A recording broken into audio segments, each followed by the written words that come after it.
Hello, this is Gregory Maxwell, and this video is about solving rational equations, equations involving radicals, equations in quadratic form, and some applications. So let's get started. So the first thing we're going to talk about are rational equations. Rational equations are basically equations with one or more rational expression. Here are a few examples.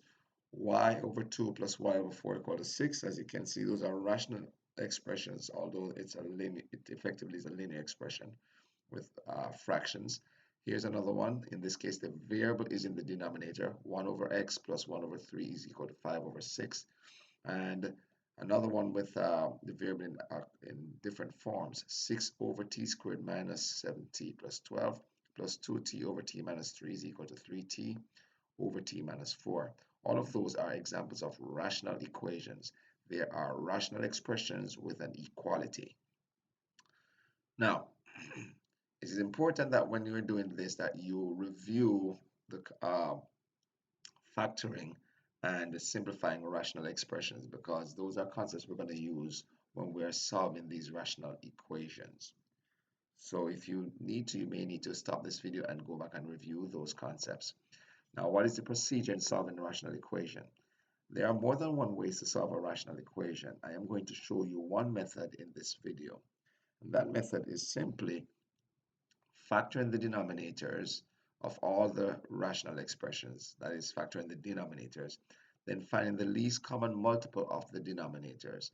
The LCD is short for least common multiple of the denominators. So whenever you hear someone refers to the LCD, it's not talking about liquid crystal display as it normally would mean in regular life. It means least common denominator or least common multiple of the denominators. Now, once you find the least common multiple of the denominators of all fractions on both sides of the equals, then you'll multiply both sides by the least common multiple of the denominators, the LCD, and then solve the resulting equation. Now, after you do that, you have to make sure you check to make sure that the solutions work. And in fact, one of the things you want to do is identify which numbers cannot work first. So if you get that number, you will exclude it from the solutions. Here's an example. Solve the equation 1 over w minus 1 over 2 is equal to negative 1/4. Now, since we cannot divide by 0, we have to recognize that the variable here, w, cannot be 0. If we get 0, then we have to discard that solution because it is not an actual solution. It does not work. Other than that, let's proceed. The denominators here are w, 2, and 4. The LCM of the denominators then, which I'll call LCD, is 4w. That's an expression that is a multiple of each of these. W goes into 4w, leaving 4, 2 goes into 4w, leaving 2w, and 4 goes into 4w, leaving w. Then the next step is to multiply both sides of the equation by the common denominator. So we will do that now. I'm going to multiply the left side by 4w, and I'm going to multiply the right side by 4w. And using the distributive property, each term gets multiplied by 4w. So now I have 1 over w multiplied by 4w. And then I have 1/2 multiplied by 4w.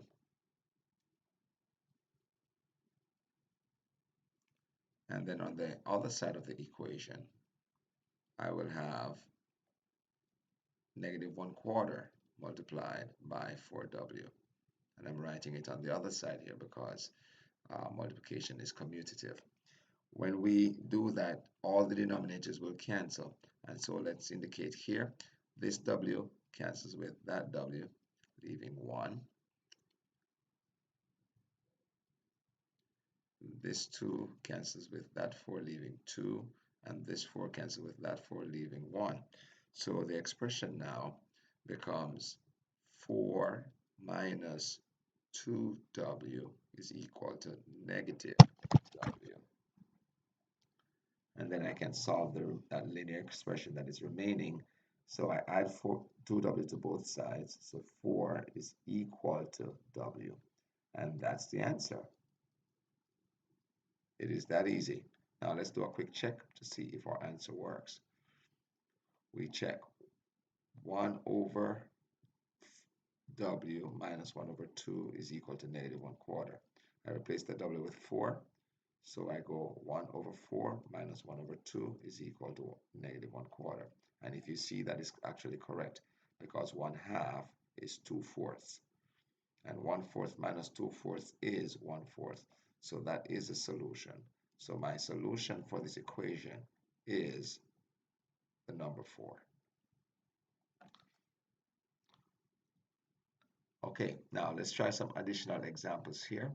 As before, I would recommend that you try these examples before you watch the video and then check the video to see if my solutions match up with yours. So let's look at this first one. 1 minus 2 over m is equal to 8 over m squared. So as you can see here, the least common multiple of the denominators is m squared. So I will multiply each term by m squared on both sides of the equation. So I'm multiplying the left side by m squared, and I'm multiplying the right side by m squared. And as before in the previous example, we will distribute the m squared to each term, and we end up with m squared minus 2m squared over m is just 2m, and m and equal to 8. Now remember here, and I forgot to point that out, that we must recall that m cannot be 0 in this case because that would cause 0 in the denominator, and that's not allowed. So if we get 0 as an answer, we'll have to discard that answer. Now this is a quadratic equation, so I set it in standard form, and I solve it using one of the quadratic methods, which either is factoring or quadratic formula or completing the square. This one is factorable, so I'm going to go with that method. So two numbers that multiply to be negative 8 and add to be negative 2 are negative 4 and positive 2. So this factors to be m minus 4 times m plus 2. So we set each part equal to 0, each factor equal to 0, and we solve for the variable. So we get m is equal to 4 or m is equal to negative 2. And I remind you to remember to check the solutions. I'm not going to show the check right here just because of space, but I will explain it. So when we plug in 4 into the expression, we get 1 minus 2 over 4. That's 1 minus a half. That would be a half on the left. If I plug in 4 on the right hand side, I get 8 over 4 squared, which is 8 over 16, which is also a half. So 4 works out. And then let's try negative 2. 1 minus 2 over negative 2 is the same as 1 minus 2 minus negative 1, which is 1 plus 1, which is 2. And if I square 2 here, negative 2 here, I get 8 over the square of negative 2, which is 8 over 4, which is also 2. So it turns out that both these solutions work. Both these answers are solutions. So the solution then are the two numbers, negative 2 and 4. Those are the two values of m that will make that statement true. Next example, a plus 1 over a equal to 1 plus a minus 2 over 2a. Again, in this case, we are recognizing that a cannot be 0 because if a is 0, then the denominators would be 0, and that is not allowed in mathematics. Those are undefined results. So the common denominator here is a and 2a, so the common denominator is 2a. So I'm going to multiply each side by 2a. Multiplying both sides by 2a as before, and as you can see, this process is the same over and over. So it's not really that much of a challenge. You just have to make sure that you're paying attention to your algebra. So I'm going to skip a bit of a step here. I'm going to just show the multiplication of each term by 2a. So I'm going to multiply the 1 on the left side by 2a, and I'm going to multiply the fraction on the left side by 2a. And when I do that, I will also show the cancellation. This 2a in the denominator cancels with the 2a on the right side, and this a cancels with a on the left side. So our result is 2 multiplied by the quantity a plus 1 on the left equal to 2a plus a minus 2 on the right. Combining like terms, we end up with 2a plus 1 plus 2 is equal to a minus 2. And since it's a linear expression, I just simply subtract a from both sides and subtract 2 from both sides. And we end up with a is equal to -4. Now, let's check it. Plugging in -4 on the left side, we have -4 plus 1 is -3 over -4. That's -3 over -4. That's positive 3/4. If I plug in -4 on the left-hand side, I get -4 minus 2 is -6, and 2 times -4 is -8. -6 over -8 is going to be positive 3/4. So we have 1 and 3/4, and that does not seem to be the same as on the left side. On the left side, we got -3 over 4 over -3 over -4, and on the right side, we had -6 over -8 plus 1. So it does not seem like this is a solution. Let me demonstrate it here. So let's check. We're going to replace our a's with -4.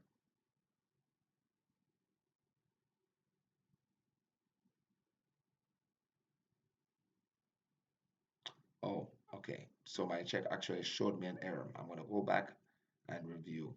I made an error right in the expression here because 2a plus a is not a, it's 3a.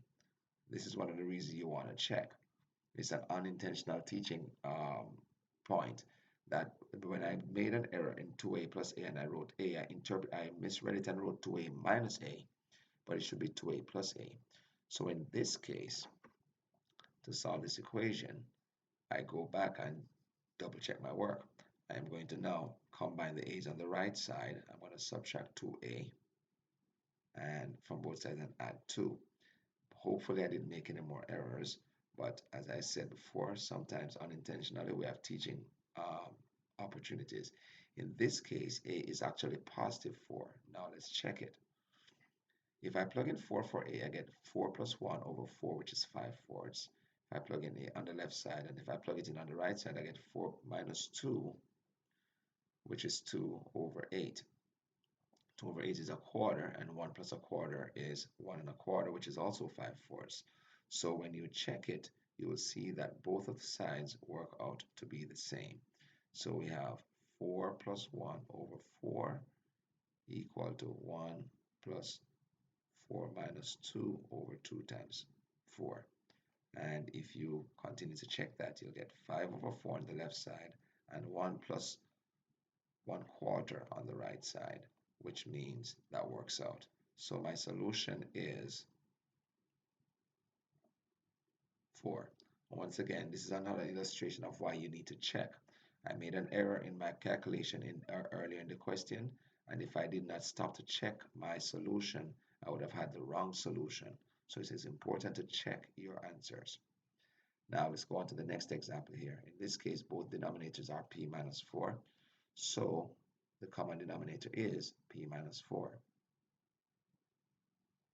And since the p minus 4 is the denominator, we have to make sure that p minus 4 is not 0, which means if we get 4 as an answer for p, we have to throw that out because that is not allowed to be a solution. So we're going to multiply both sides by the common denominator. And again, I'm going to just multiply each term by the common denominator.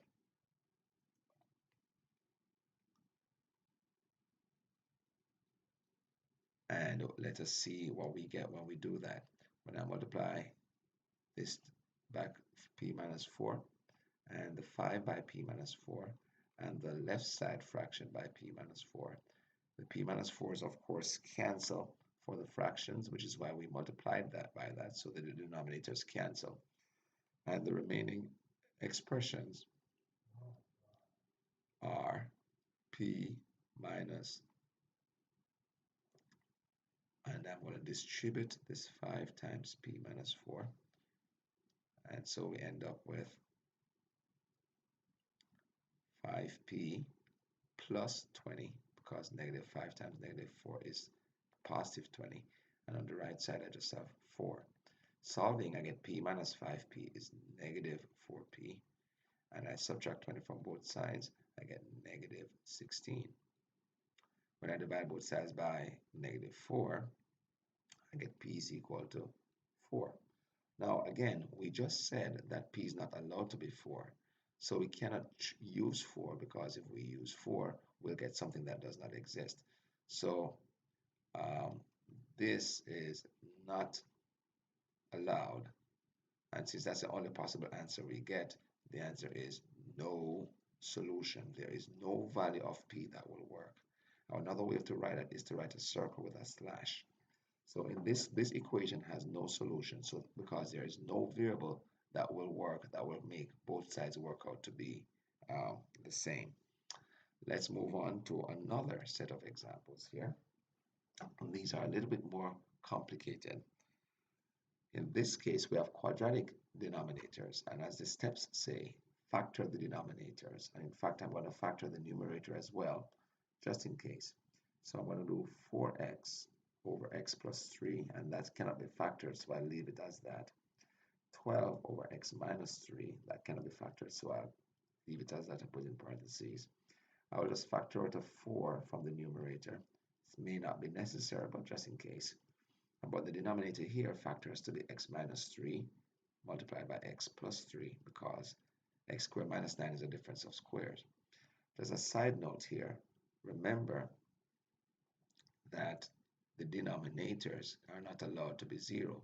So x cannot be positive or negative 3, because that would mean if it's positive 3, then x minus 3 would be 0, and x squared minus 9 would be 0. And if it's negative 3, x plus 3 would be 0, and x squared minus 9 would be 0. And that's not allowed, because they're not allowed to have zeros in the denominator. In that case, we now recognize that the least common multiple of the denominators. And here's a simple way to go about that. I go to the first denominator and I write it down, x plus 3. Then I go to the next denominator and I check, is that factor here already? No, it is not. So I multiply it in to the common denominator. Now we have a common denominator of x plus 3 times x minus 3. I go to the next denominator. X minus 3 is already part of the factor. X plus 3 is already part of the factor. And both of them appear once. So this common denominator covers the whole thing. And now we have an LCD, a least common multiple of the denominators. At this point, I will now multiply both sides by the least common denominator. And I will then simplify and solve the remaining equation.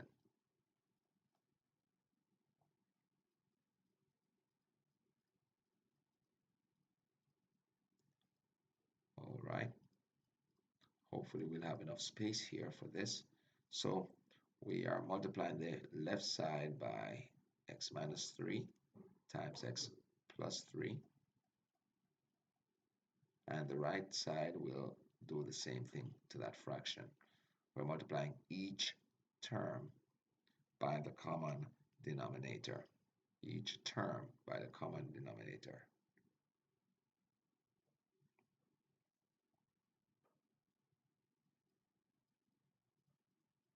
Now, when we do that, the denominators cancels, which is as expected.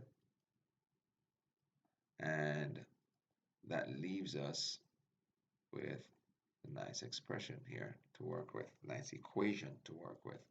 Let's see what the equation looks like. We have 4x multiplied by x minus 3 minus 12 multiplied by x plus 3. And on the right side, we have equal to 4 times x squared plus 36. Simplifying the left side, we end up with 4x squared minus 12x, then minus 12x minus 36 is equal to 4x squared plus 36. And I just realized I made an error here. This was supposed to be a 9. When we factored out the 4, that was supposed to be a 9, but that's not a problem. We caught it in time. If you notice here, if we subtract 4x squared from both sides, both the squared terms get cancelled. So what looks like a quadratic equation turns out to be a linear equation. And also we have negative 12x and another negative 12x. That's negative 24x. So we end up with negative 24x minus 36 is equal to 36. You add 36 to both sides, you get negative 24x is equal to 72. And then when we divide both sides by 24, negative 24, we get x is equal to negative 3. But again, we just saw that x is not allowed to be negative 3. So since this is not allowed, this is not a solution that's allowed. Because if that were the case, then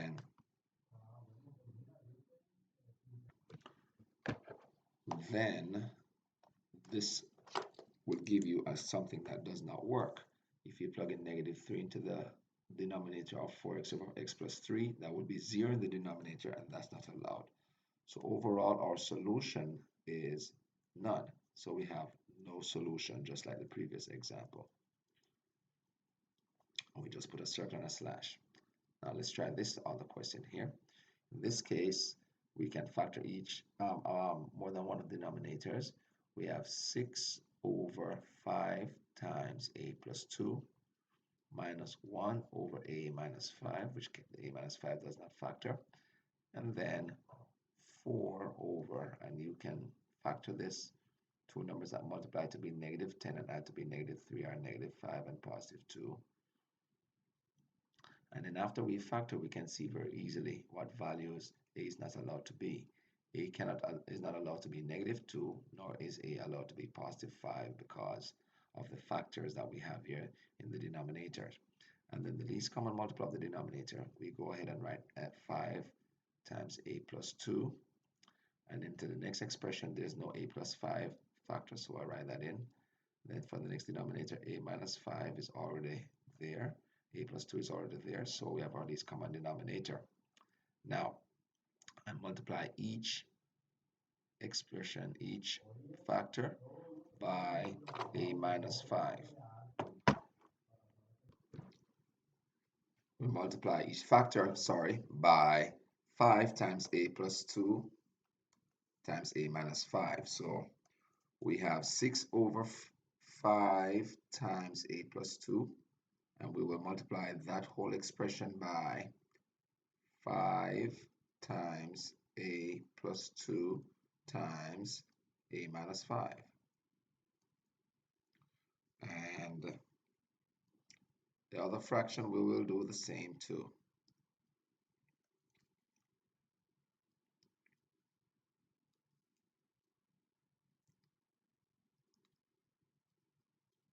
I'm going to multiply on the left side just for the sake of space, but that's fine because of the commutative property of real numbers. 5 times a plus 2 times a minus 5 is multiplied to each fraction, each term.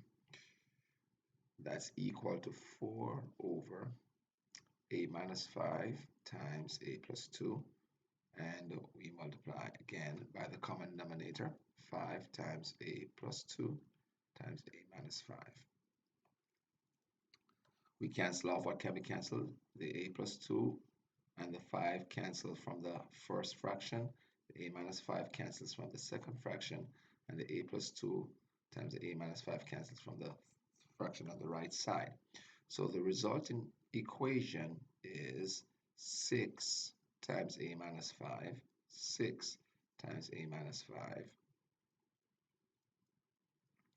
minus 5 times a plus 2, and that's equal to 4 times 5. And that becomes a simple linear equation, fortunately for us. So we will just solve that. We distribute the 6, we get 6a minus 30 minus 5a minus 10 is equal to 20. And so we combine like terms. 6a minus 5a is just 1a, and negative 30 minus 10 is negative 40. And then I just add 40 to both sides, and that gives me a is equal to 60. And now let's do a quick check to make sure that that works. So I have 6 over 5 times 60 plus 10 is minus 1 over 60 minus 5 is equal to the quantity 4 over 60 squared minus 3 times 60. Let's see if it fits. Minus 10. Let's see if both sides work out. In this left side, we have 6 over 310 minus 1 over 55. And on the right side, we have 4 over, and this one will take a little bit more work. We're talking about 60 squared minus 3 times 60 minus 10. And if we apply that, we get 3,410. You can just do that on the calculator. Now, when we add the fractions on the left side, let's see what we get. I won't show the work here, but I will just encourage you to do it on your calculator and see what the result is. And the result is 3 over 1,705. And if you did simplify the fraction on the right side, oh, sorry, not 3, 2 over 1,005. And if you divide top and bottom here by 2, you get 2 over 1,705. So it turns out that this does work, and the solution is allowed. It's not one of the restricted numbers. So the solution here is 60. All right, I encourage you to do more exercises of this form. Now let's go on to the next concept, the next part of this concept, which is solving equations involving radicals, and these even involve more work. Now, let me just read with you what it says here. When the variable is in an equation occurs in a square root, cube root, or and so on, that is when it occurs in a radical, and under the radical is called the radicand. Then the equation is called a radical equation. Sometimes a suitable operation will change a radical equation to one that is linear or quadratic. A commonly used procedure is to isolate the most complicated radical on one side of the equation and then eliminate it by raising each side to a power equal to the index of the radical that you isolated.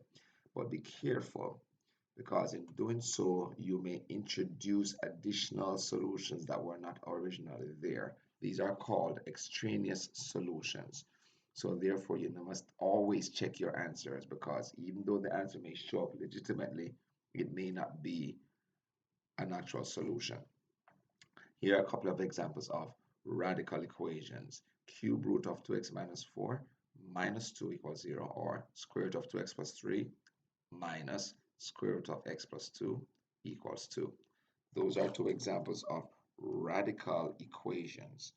Let's take a look at how we solve them. Step 1, isolate one of the radicals. Then if you have more than one radical, by the way, just choose one of them to isolate. I would recommend isolate the simpler one, and then go through the process, then isolate the more complicated one afterwards. Raise each side of the equation to a power of, that is equal to the index of the radical, and then solve the resulting equation, and then check out your answers. Please remember again that if you end up with extraneous solutions, which usually occur with even exponents, you may need to remove those. Let's do a couple of examples. These are the two examples I showed as samples of what radical equations are. So let's solve them. Step 1, isolate the radical. We only have one radical here, so we're going to isolate it. We have cube root of 2x minus 4 and we add 2 to both sides. Now, to get rid of a cube root, you do the inverse of cube root, which is you cube it. So I'm going to raise both sides to the power 3.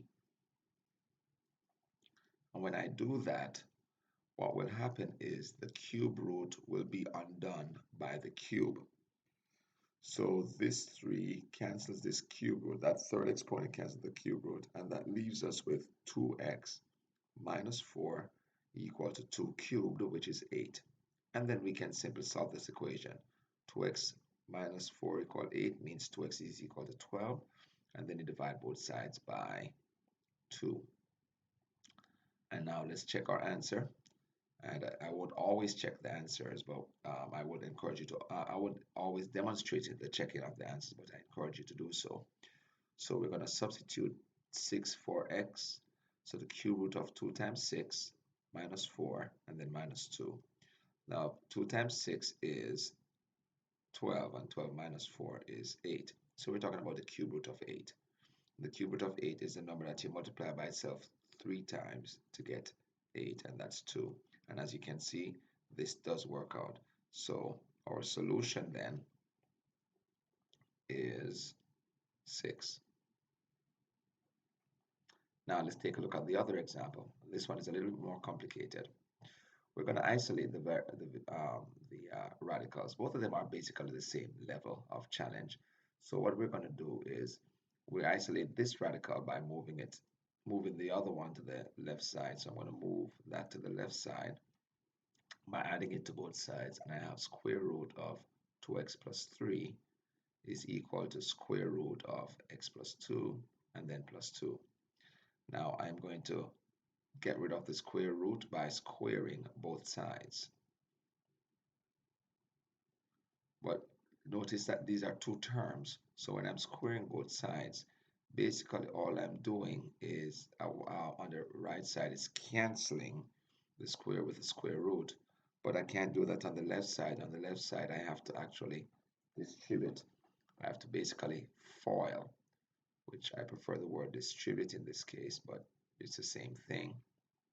I'm going to multiply the expression by itself. The left side will stay as it is until we complete that multiplication. Square root of x plus 2 multiplied by square root of x plus 2 is the square root of x plus 2 squared. And then square root of x plus 2 times 2 is 2 times square root of x plus 2. And then I do it again. So I have 2 of those. So I add them together. I get 4 times square root of x plus 2. And then 2 times 2 is 4. When I simplify this expression, I get x plus 2 plus 4 square root x plus 2 plus 4. And that's because the square undid the square root. We're going to now isolate the variables, the radical, because we have another radical here. I'm going to subtract x from both sides. I'm going to combine the 2 and the 4 to 6 and subtract. So we're going to just get everything to the left side. And we're going to see what we end up with. And the reason I'm doing that is because we have an extra radical here. We need to isolate that. So I have x minus 3. And then I end up with 4 times the square root of x plus 2.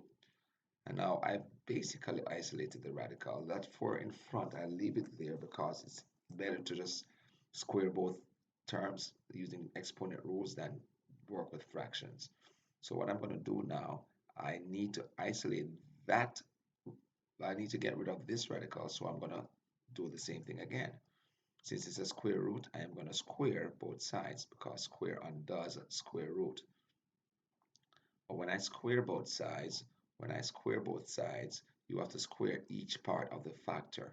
Exponents distribute over multiplication and division, but not over addition and subtraction. So what I end up with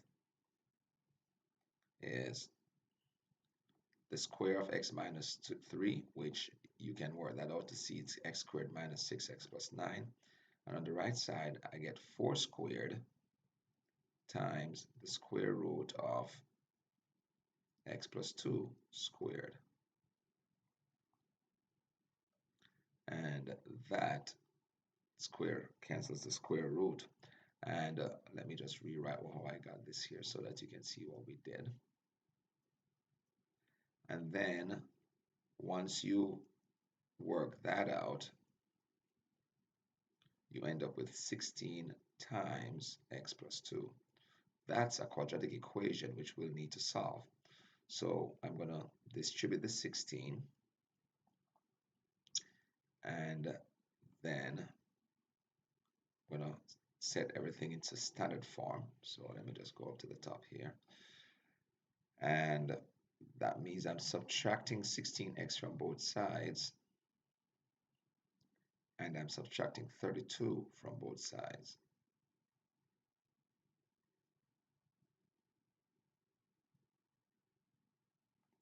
Nine minus 32 is 23. Now let's see if we can factor this. Two numbers that multiply to be negative 23 and add to be negative 22. Those numbers are negative 23 and positive 1. So I set each part equal to 0 and I solve for x. And I get x is either equal to negative 1 or x is equal to positive 23. Now we have to make sure we check for two reasons. We have to check to make sure that we didn't make an error in our calculations and also to make sure that this actually does work. So I'm going to check with x equal to negative 1. If I check with x equal to negative 1, I get square root of 2 times negative 1 plus 3 minus square root of negative 1 plus 2. And that should work out to be 2 if it's correct. Well, 2 times negative 1 is negative 2. Negative 2 plus 3 is 1. So we have square root of 1 minus negative 1 plus 2 is 1, square root of 1. It turns out that this works out to be not the case. So it means that this is an extraneous solution. So I'm just going to write that this x equal to negative 1 is extraneous. It's not a real solution. Now let's go on to the next one. We're going to check for x is equal to 23. So let's check x equal to 23. Same deal. Square root of 2 times 23 plus 3 minus square root of 23 plus 2. And then let's see if that works out. 2 times 23 is 46 plus 3 is 49. So we have square root of 49, which is 7, minus square root of 23 plus 2 is 25, which is 5. And it just turns out to work. So our only solution that works is 23. So our solution is 23. 23 is the number that makes this equation true. The other equation does not work. Let's continue to other examples. And as I remind you again, for these, it is best that you try these on your own before you check my answers. So in this case, we isolate the radical again by subtracting 12 from both sides. And when you do that, I'd like you to see something very interesting here. We're saying a principal square root would equal to a negative number. That doesn't happen. So I'm expecting that there will be no solution. Well, let's go ahead and proceed as before. I'm going to take the square of both sides so that we can eliminate the square root. And remember, when you're squaring a negative, that you have to square the whole thing. So we end up with the square undoing the square root on the left side, leaving us with 2x plus 1. And on the right side, we have 144. We just solve this equation. We have 2x is equal to 143. And then x is equal to 143 over 2. Now, that looks like it will be a solution. By the way, 143 over 2 is equal to 71.5. Now, let's do a little check to see if our answer works. If it works, then we should get the same thing on both sides. But 12 plus principal square root of 2 times 143 over 2 plus 1.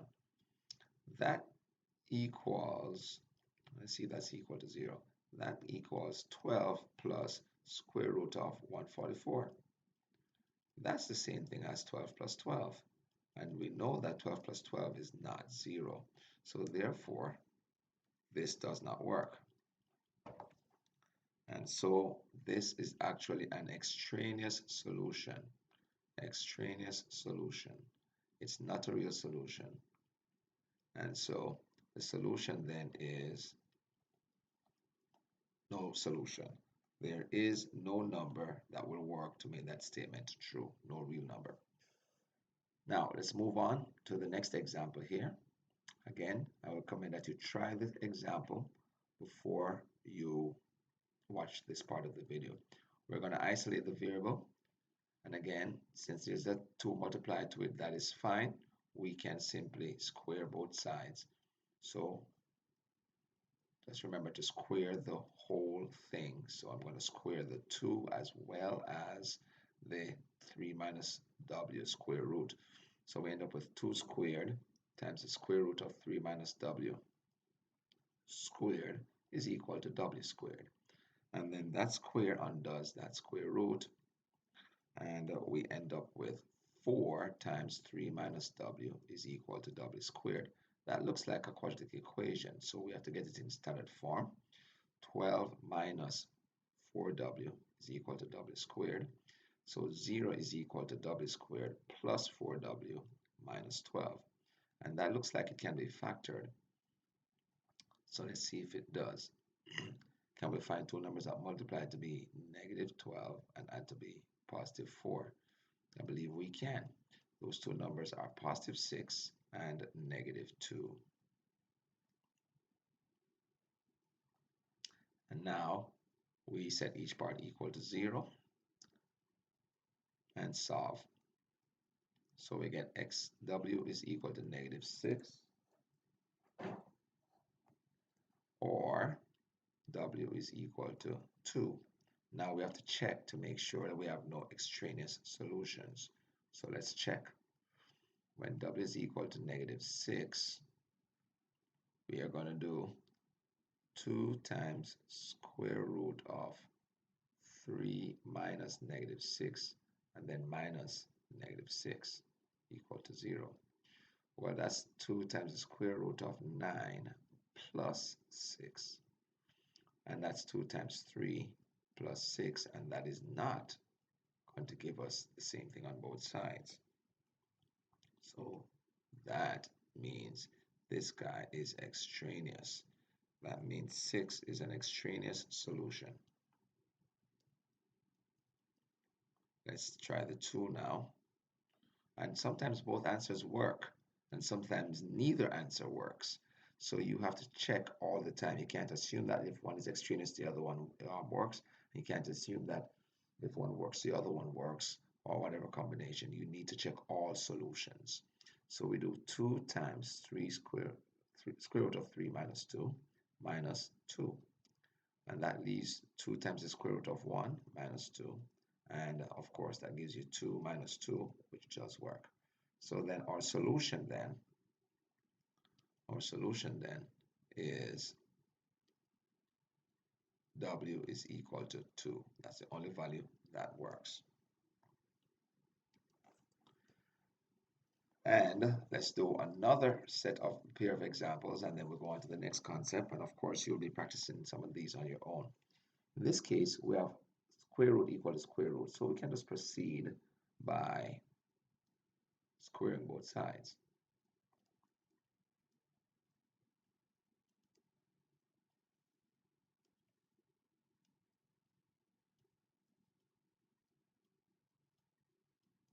And when we do that, we end up with the square undoes the square root in both cases, the right side and the left side.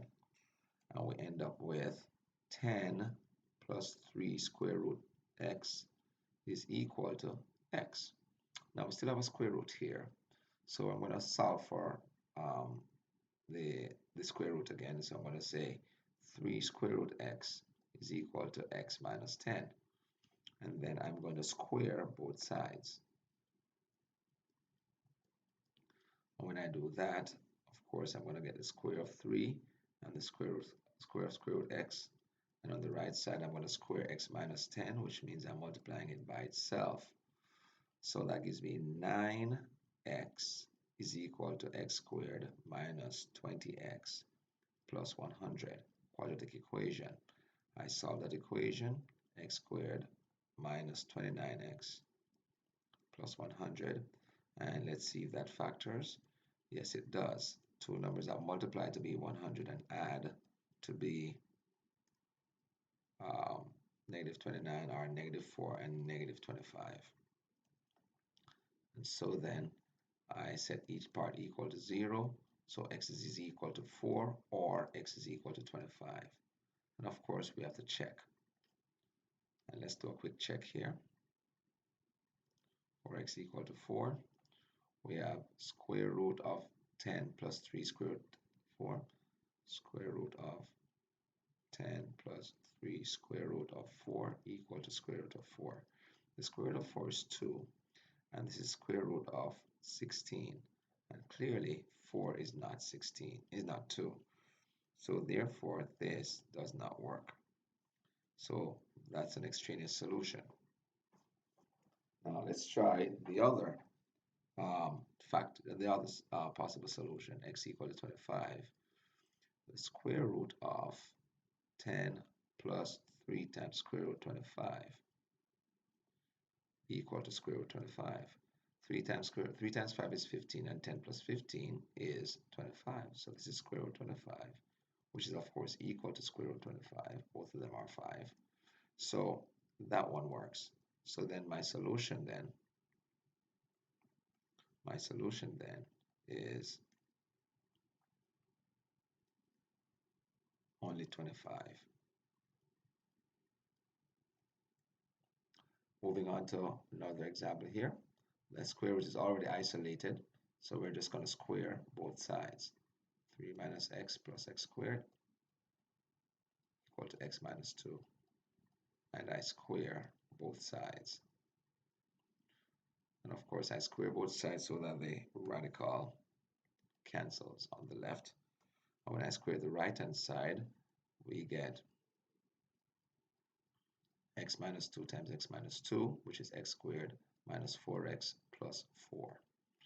And then I see a quadratic here, but both of them have x's, x squared, so I subtract x squared from both sides.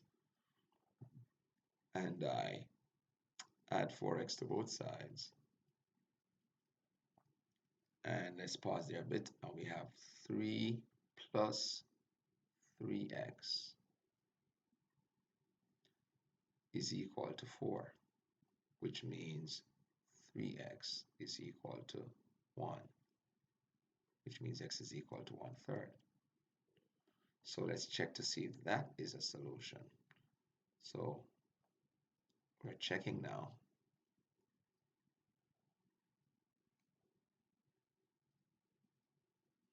Square root of 3 minus 1/3 plus 1/3 squared.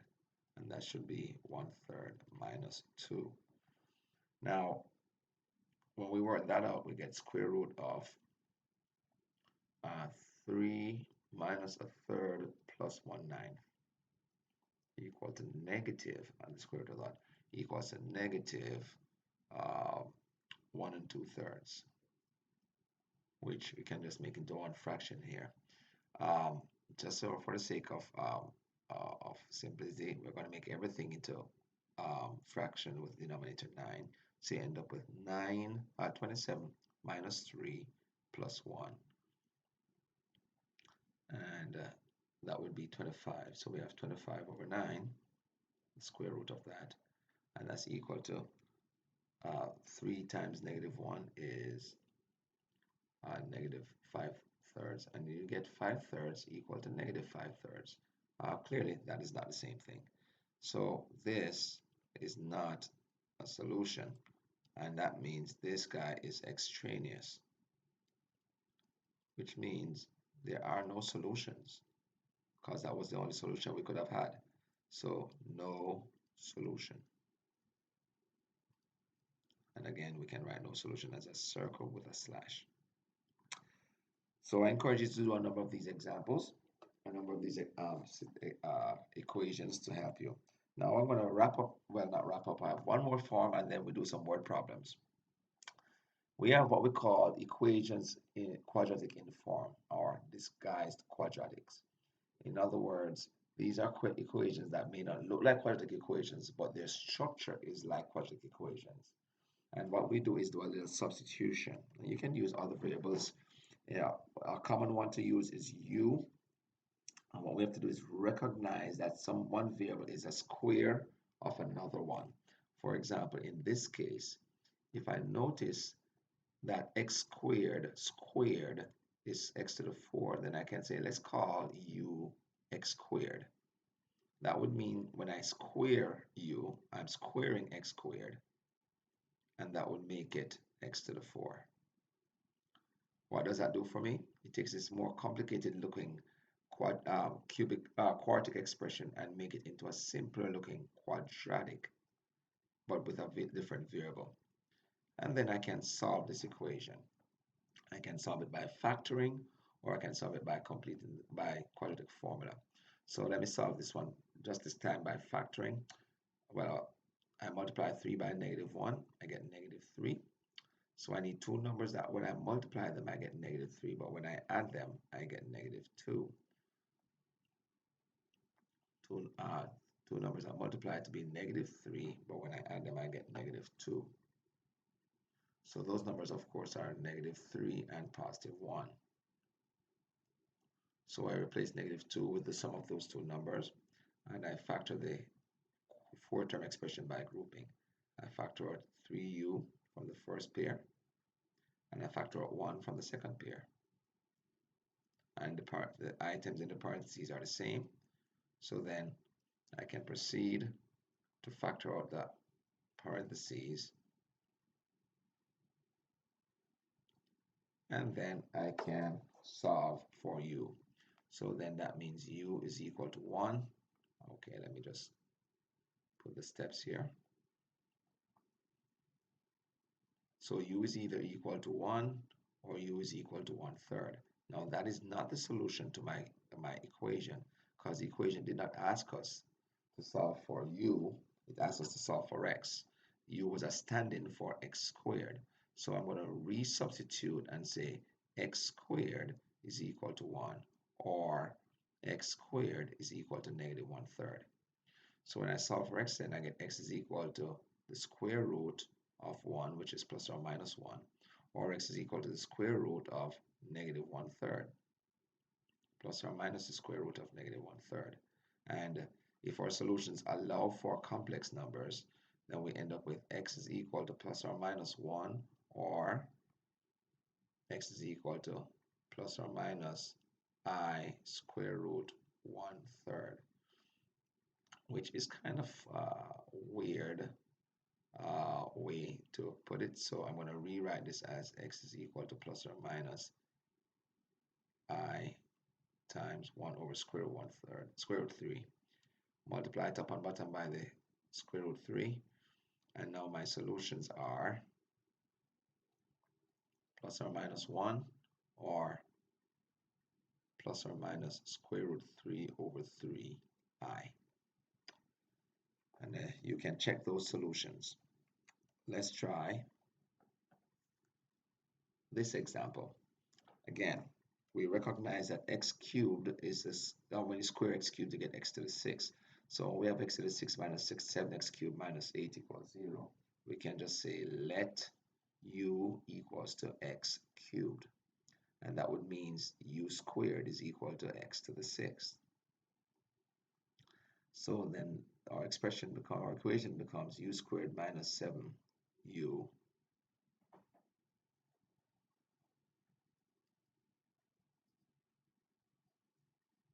minus 8 equal to 0. And it's pretty easy to factor this one. That's u minus 8 times u plus 1 equal to 0. So that means u is equal to 8, or u is equal to -1. Now again, we remember that u stood in for x cubed, and so x cubed is equal to -1. Now we would normally just take the cube root of both sides, but I'm allowing for complex solutions here. So really, I am going to have to solve both of these new equations, which means you need to know how to factor complex numbers.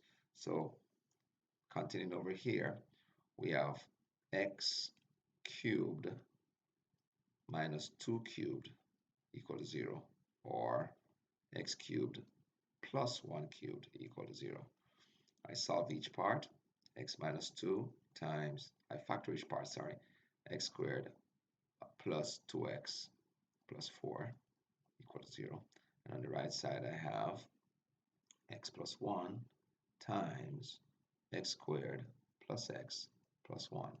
Oh, x squared minus x, sorry, plus 1 equal to 0. And then when I set each part equal to 0,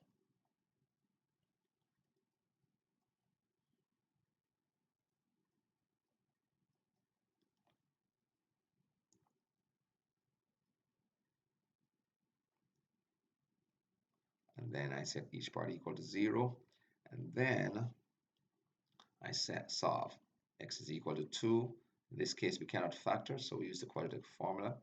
X equal to negative b plus or minus the square root of b squared minus 4 times a times c. All of that divided by 2 times a. And over on the right side, we have x is equal to -1, or x is equal to negative b, so it's -1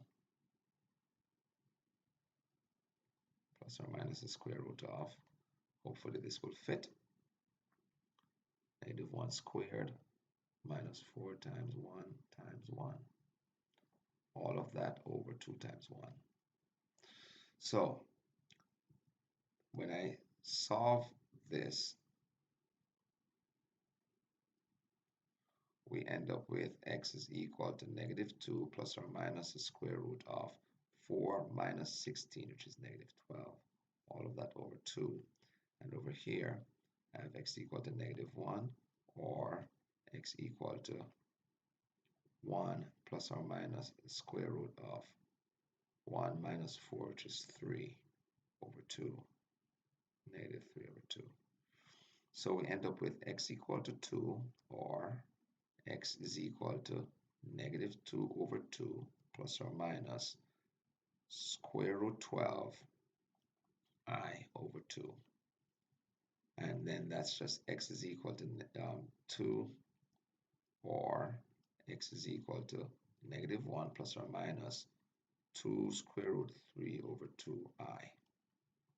And over here, we have x equal to -1, or x is equal to half plus or minus square root of 3i over 2. So all my solutions are going to be -1 and 2, -1 plus or minus square root 3i, or half plus or minus square root 3 over 2i. So in all, we have 6 solutions: 1, 2, 3, 4, 5, 6. This one involves quite a bit of work, so I recommend you review this carefully step by step. And now let's do a few more. Now this one looks like we could have used the square root approach, but I'm going to do a little differently with this one. I'm going to recognize that when I square root x, I get x. So if I let u equal to square root x, and that would imply that u squared is just x, because that's the square of square root x, which is x. So I can then write this as u squared plus u equal to 20. And we can solve this equation. U squared plus u minus 20 equal to 0. So then I factor, I get u plus 5 multiplied by u minus 4. So I end up with u is equal to -5, or u is equal to 4. Now, again, I'm allowing for complex number solutions. So we have to be sure.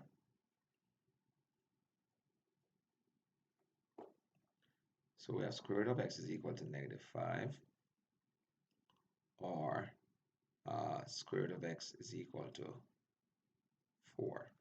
I square both sides, and I get x is equal to 25, or x is equal to 16. Now let's check. 25 plus square root 25 is not 20, but 16 plus square root 16 is 20. So we have to make sure that the numbers actually work, especially when you're doing radicals with even indices. So with x equal to 25, we get 25 plus square root 25 equal to 20. That means 25 plus 5 equals to 20, and we well know that that is not correct. So 25 was not a solution. And if we try x equal to 16, we have 16 plus square root 16 is equal to 20, and that works out to be true because square root of 16 is 4, and 4 plus 20 is 20. 4 plus 16 is 20. So this works, but this does not. This is an extraneous solution. So my overall solution then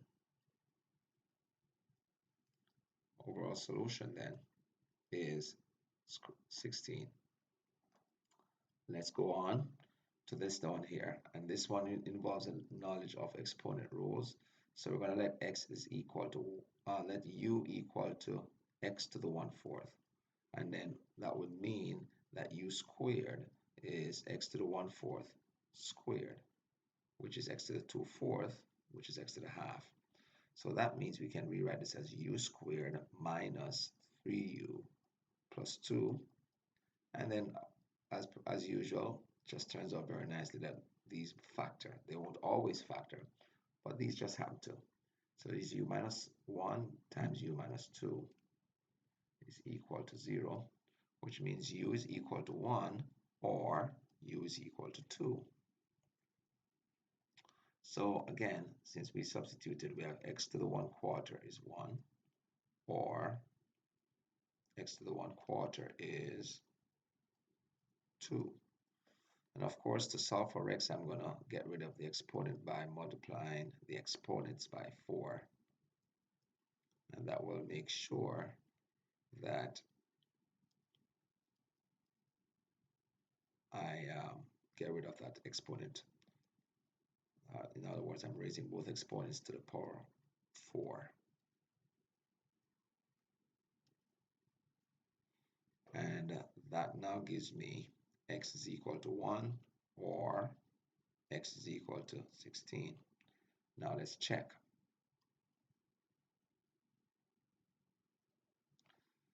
We have x is equal to 1. So 1 to the half minus 3 to the times 1 to the quarter plus 2.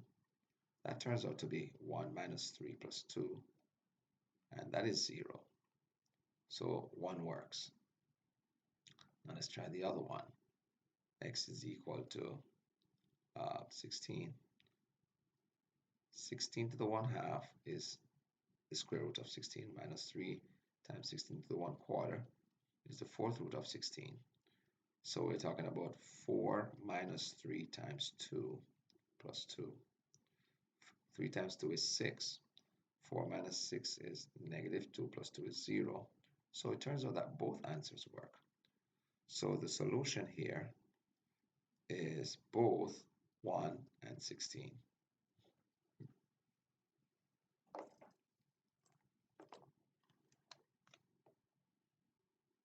Now let's try one more of these, and then we're going to go into word problems. So again, try this before you do it. Since it's the 4th root, we're going to raise both sides to the power 4 to get rid of the 4th root.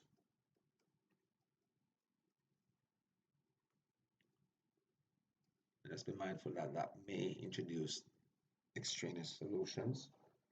So when I do that, the fourth root cancels with the x4 and 4, and we end up with 5x squared minus 6 is equal to x to the 4. And if we rearrange this equation, we get 0 is equal to x to the 4 minus 5x squared plus 6. And this looks like an equation in quadratic form. So I'm going to let u equal to x squared, which implies that u squared is x to the 4th. And then I substitute. I get I get u squared minus 5u plus 6 is equal to 0.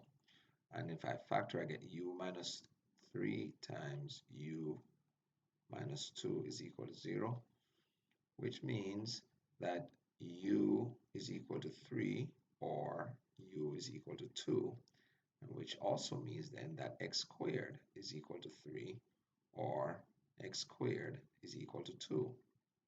Proceeding from there, since x squared is equal to 3, that means x is equal to positive or negative 3, and positive or negative square root of 3.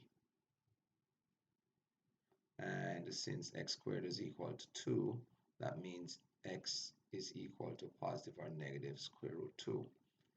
Now let's check, because again, extraneous solutions may occur. So when x is equal to negative square root 3, we have the fourth root of 5 times negative square root 3 squared minus 6 equal to negative square root 3. Right away we see that this shouldn't work because the principal square root is not negative. But let's work it out just the same. And we'll see that we don't get the same thing. So I get 5 times 3 minus 6. And 5 times 3 is 15, minus 6 is 9. So we get the fourth root of 9. And the fourth root of 9 is the same thing as 3 to the 2/4.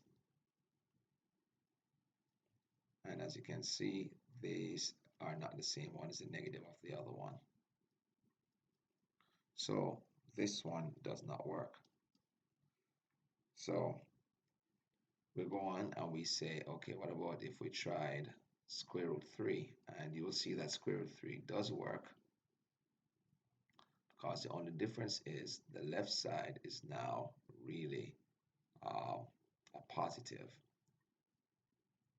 So I'm going to skip a few of these steps here, and I'm going to just indicate that fourth root of 9 does equal to the square root of 3, and that is correct. Same situation occurs with the square root of 2. The square root of 2. The square root of 2 is x equal to negative square root 2. We have the fourth root of 5 times negative square root 2 squared minus 6 equal to negative square root 2. And that gives you the fourth root of 5 times 2 minus 6, negative square root 2. And we're talking about the fourth root of 4, negative square root 2. And that does not work, because that's square root of 2 equal to negative square root 2. And that's not a solution. And then finally, x equal to square root 2. And just as with the square root 3, that did work. So just for the sake of time and space, I'm going to leave you to complete this check, and we can move on here. So then the solution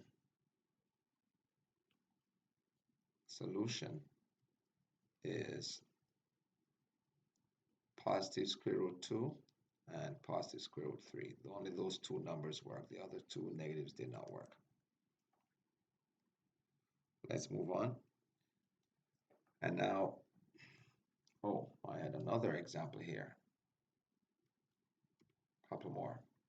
So let us talk about this one. This one is a little bit more challenging, only slightly. We have 3 over x squared, 3 times x to the negative 2 minus 7 to the x to the negative 1. And just remember that this just x over x to the negative 1 just means x 1 over x. So we have to bear in mind that x cannot be 0 because you can't divide by 0. So let's let u equal to x to the negative 1. That means u squared is equal to x to the negative 1 squared, which is x to the negative 2. So this equation becomes 3u squared minus 7u minus 6 equal to 0. Can solve this using quadratic formula. I'm going to choose to use factoring here. I need two numbers. 3 times negative 6 is negative 18. Two numbers that multiply to be negative 18 and add to be negative 7 are negative 9 and positive 2. And then I factor that by grouping. I get 3u times u minus 3 plus 2 times u minus 3. I factor each part out. I get u minus 3 times 3u plus 2. And then I set each part equal to 0 and solve for u. And that gives me u is equal to 3 or u is equal to negative 2/3. Now, of course, that's not the solution because they asked for x. But since u is x to the negative 1, then that means if I raise both sides to the negative 1, or just flip both sides, I get x is equal to 1/3, or x to the negative 1 is equal to negative 2/3. I raise both to the negative 1, and of course all that does is flip the answer, so x is equal to negative 3/2. Now let's check our answer. For x is equal to 1/3, 3 times 1/3 to the negative 2 minus 7 times 1/3 to the negative 1 minus 6 equal to 0.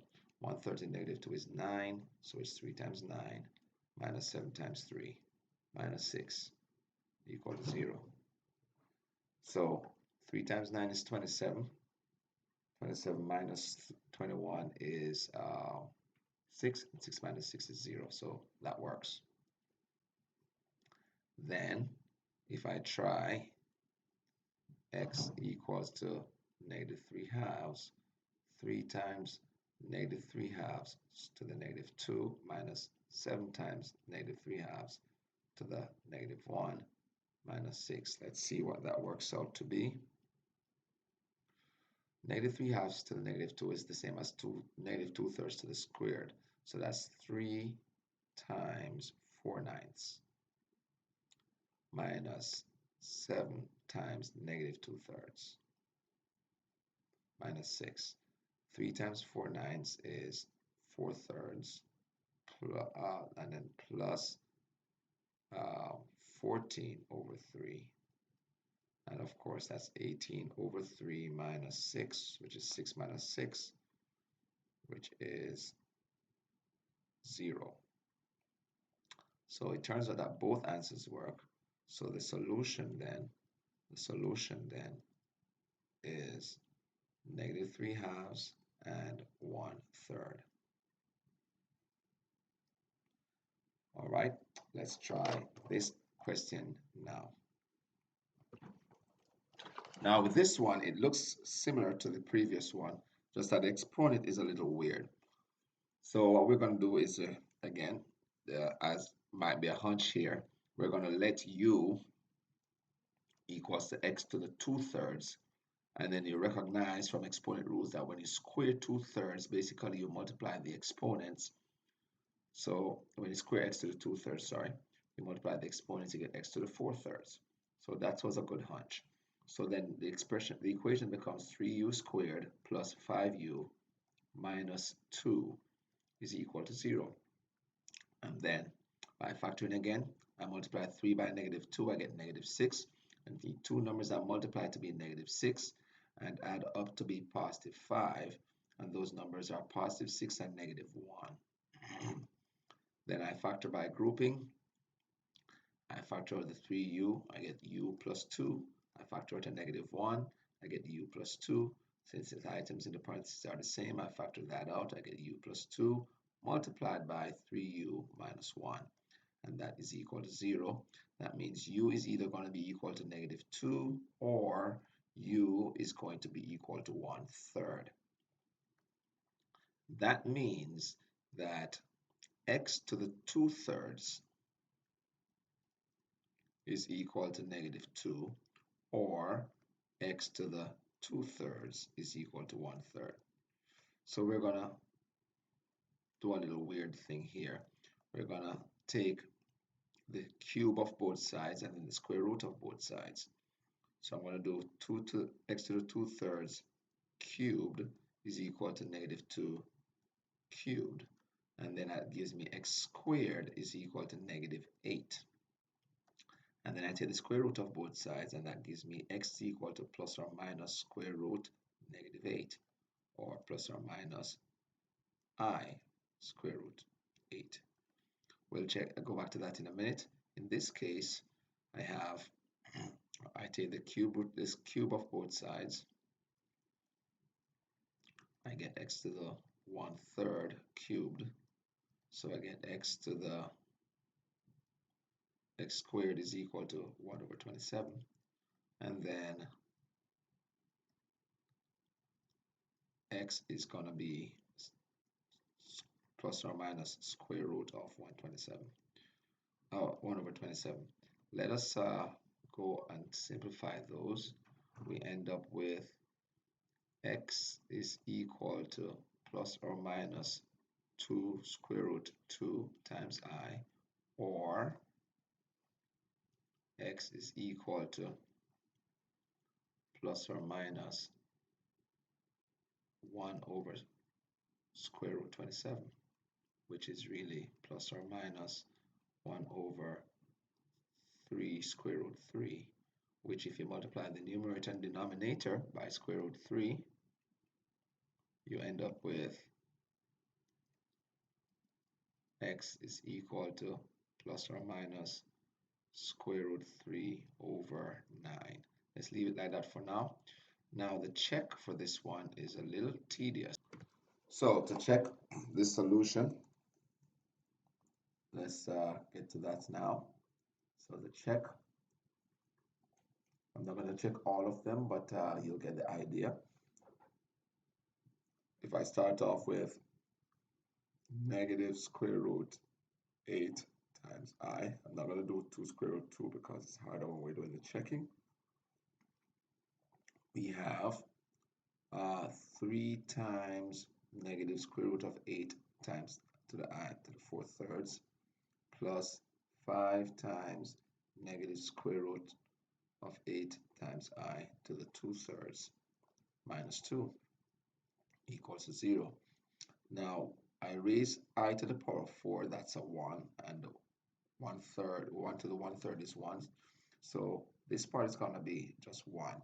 Now 4/3, negative square root 8 to the 4/3. If you raise negative square root 8 to the 4, that gives you 64, and the cube root of 64 is 4, so this is 3 times 4.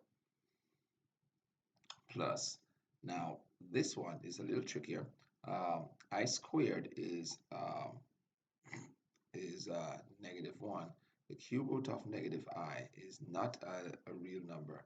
So basically, whenever if we do positive or negative square root I, this part here is going to give us, oh, I apologize for that. I squared is -1. The cube root of -1 is -1. So square root, when I do square root 8 to the 2, I get 8. So the cube root of 8 is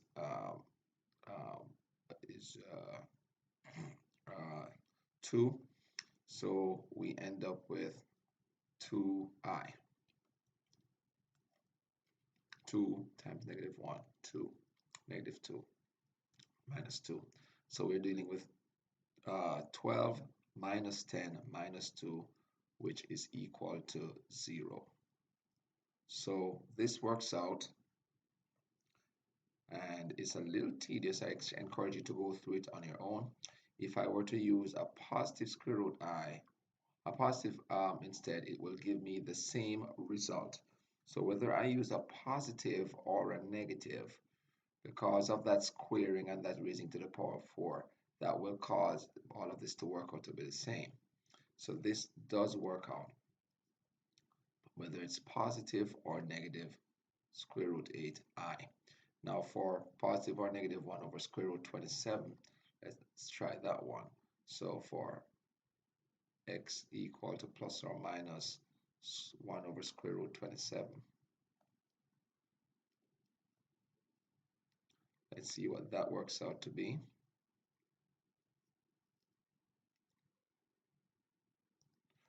So we're doing 3 times plus or minus the 1 over square root 27 to the power 4/3, and then plus 5 times plus or minus 1 over square root 27 to the 2/3.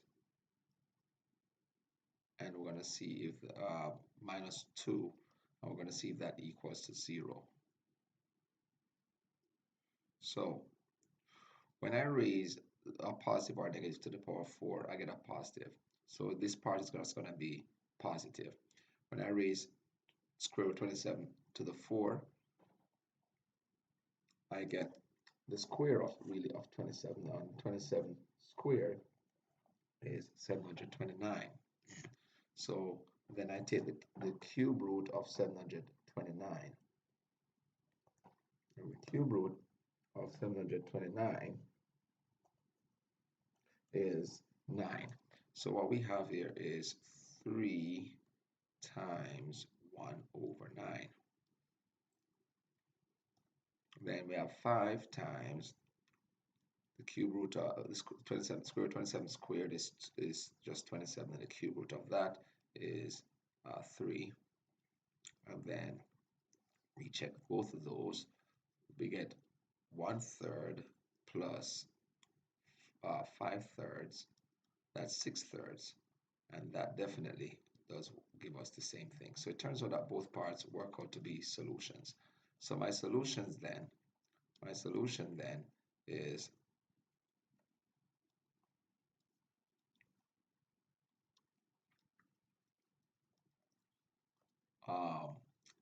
positive or negative 2 square root 2i, and positive or negative square root 3 over 9, which, all right, so now let's try a couple of word problems.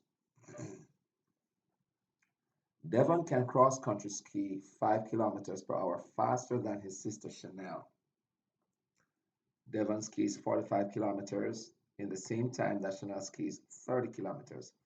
Find their speeds. So the question is asking what are their speeds, so we should have two answers.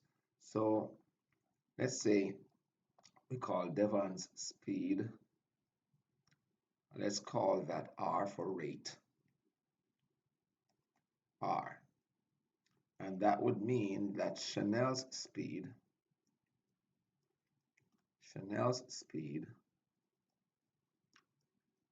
is 5 kilometers slower, since his is 5 kilometers faster than she is. So her speed is R minus 5. Okay? Now, the time is the same. So Devon's time is equal to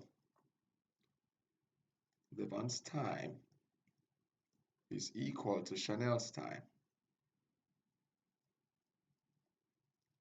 But the distance for Devon is 45 kilometers and Chanel is 30 kilometers. So Devon's distance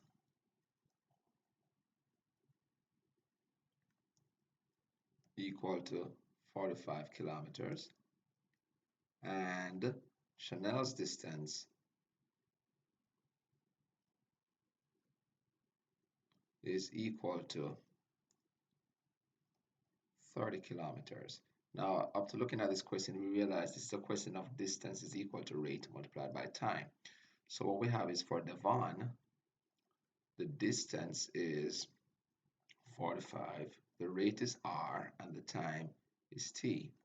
For Chanel, the distance is 30, the rate is r minus 5, and the time is also t.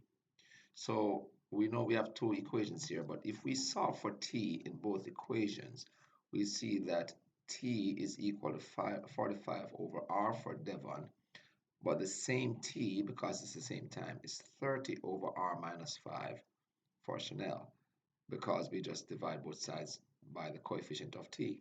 Since the t's are the same, I simply set these two equations equal, this 45 over r equal to 30 over r minus 5. And what we have is a rational equation. Now, while we didn't go through one of these types of examples in the notes, it's pretty nice to see one of this. This is a proportion, a fraction equal to a fraction. And as long as the denominators don't equal to 0, we can just solve the proportion by cross multiplying. So I'm going to cross multiply here, and I'm going to get 45 multiplied by r minus 5 is equal to 30 multiplied by r. And as you see, I draw the arrows upward. I'm saying multiply the denominator to the numerator and leave it in the numerator. And when I distribute the 45, I get 45r minus, and the 5 times 45 is, I believe,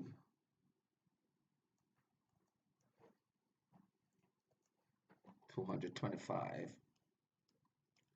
and we just solve for r. I'm going to subtract 45r from both sides, and that will give us negative 225 is equal to negative 15r. Negative 225 is equal to negative 15r, and then we just divide by negative 15. So Devon's rate would be 15. So Devon's speed equal to 15 miles per hour, or kilometers per hour, sorry.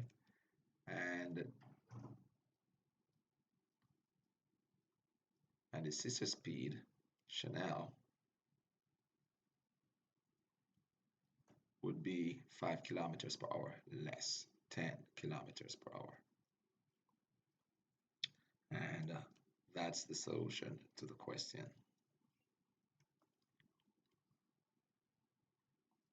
This one is a little bit all over the place, but I hope that you followed the process.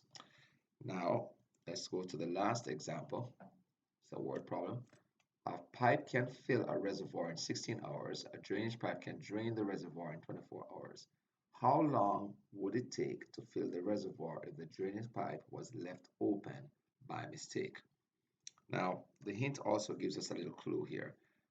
The rate at which the water drains out is negative because it's leaving, it's getting less. So, amount in minus amount out, right? And all of that is equal to net amount.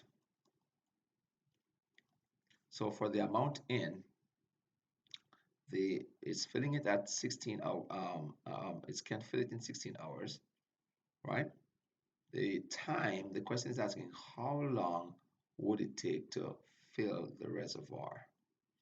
So the time, the amount in per hour,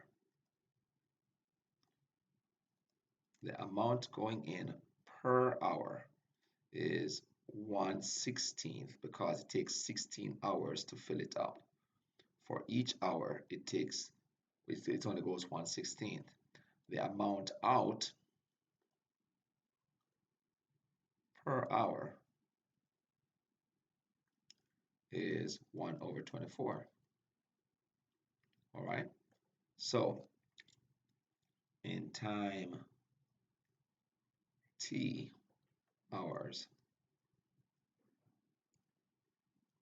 if the tank is going to be filled, we're going to have 1/16 times t.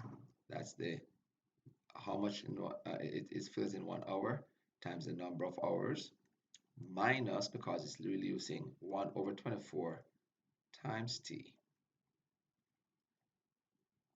and that will give us our total our totally filled amount, which would be the full tank, one whole tank. So let's continue with that and see what we get. So we have t/16 minus t/24 equal to 1. And the common denominator here is 48. So I multiply both sides by 48. And I get 16 goes into 48 3 times. So it's 3t minus 2t is equal to 48. And that means t is equal to 48 hours. So it takes 48 hours to fill the tank. And that is our last example. I encourage you to practice more questions like of this, and so that you can get the hang of doing these types of questions. Thank you very much.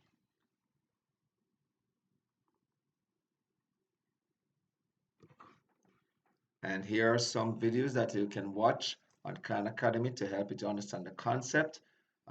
You can pause the video and look at the links: Introduction to Rational Expressions, Simplification, Simplifying Rational Expressions, Higher Degree Terms, Equations with one rational expression, Equations with one rational expression Advanced, Equations with two rational expressions, Analyzing the Structure of Word Problems, some examples, Rational Equations Word Problem, an example there, Rational Equation Word Problems, again, Introduction to Square Root Equations and Extraneous Solutions, Solving Square Root Equations, including with no solutions, one solution, two solutions, extraneous solutions of radical equations, and solving cube root equations. These are all Khan Academy videos that you can watch that will definitely help in the understanding of this concept. All the best.